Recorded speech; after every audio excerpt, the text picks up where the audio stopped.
This topic of language usage will apply to the law of attraction, positive thinking, magical practices, and even general prayer. First and foremost, people need to understand that words have immense power. Not just special words or magical words, but all words. All words have a creative power. In order to be successful, one needs to be very mindful of the language one chooses. One needs to really make a monumental effort to think about how they speak. It might sound difficult, but it must be done to ensure that mixed signals are not put forth, which could derail your overall goals. You have to get rid of absolutes in your daily observations and thoughts about life. Statements such as, "This always happens," or "It never works out for me," and so forth. You gotta get rid of the always and nevers.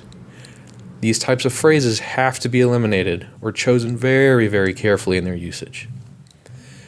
The reason why is they are untruths.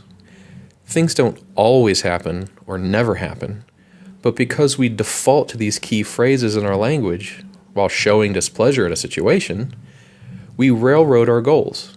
Remember, words are creative. When you utter the words, "It never works out for me," you are creating and reinforcing that very same concept.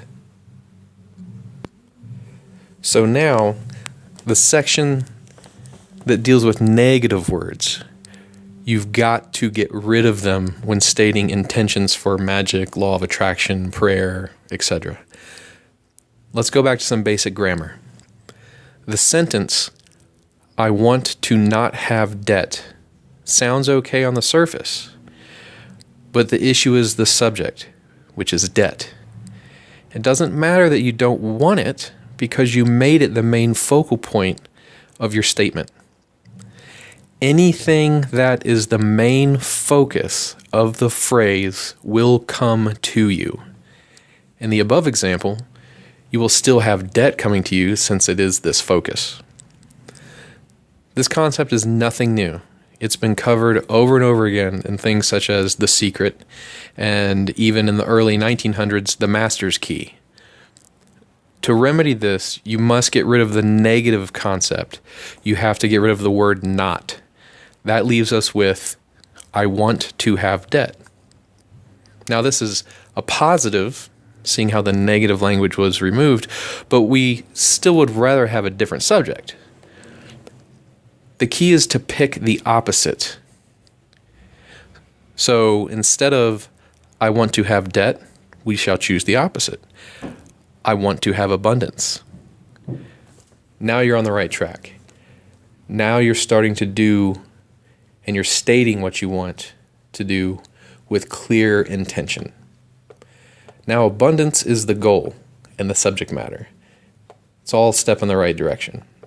Now, the universe doesn't care what you want to do with the abundance. It just delivers it. So if you wish to pay off debt with it, then fine.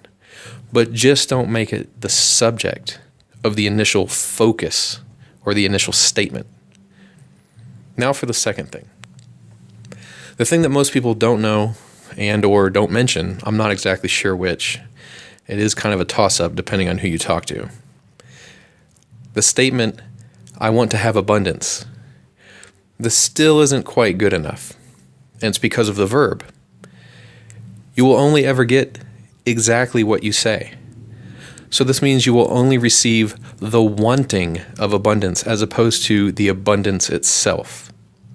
The lesson here is to make solid statements such as, "I will have abundance." A statement such as this shows that you acknowledge the fact that abundance will be coming to you. It may not be instantaneous, but it is coming. It is on the way. There's nothing to derail that in your mind. And there's nothing to derail it in the manner in which you put it to the universe. Okay, last thought on all of this. Now that you have a grasp on eliminating absolutes, remember to stay on top of that. Absolutes really get people into trouble when they're trying to make changes in their life. And now that you have a handle on using positive language and making statements about what you want to see happen, as opposed to what you don't want to see happen in your life, now we arrive at a concept of supplication versus thanksgiving. The previous sentences we used about abundance and debt still have a common factor. Even though we changed them from one paradigm to the other, we used different languages, we went from concentrating on debt to concentrating on abundance, they still show lack of something in their meaning and are still asking for a void to be filled by something or someone else. If one has the faith, or more importantly, the experiential knowledge in their craft or religion and its effectiveness, they no longer show supplication, but rather thanksgiving. Remember that with supplication, there's still a shade of doubt.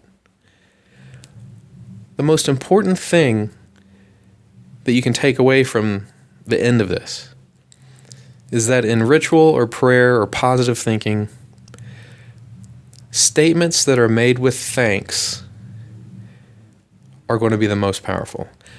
This acknowledges that before you have even finished your thought about a thing, it is already being delivered. There's no room for error here.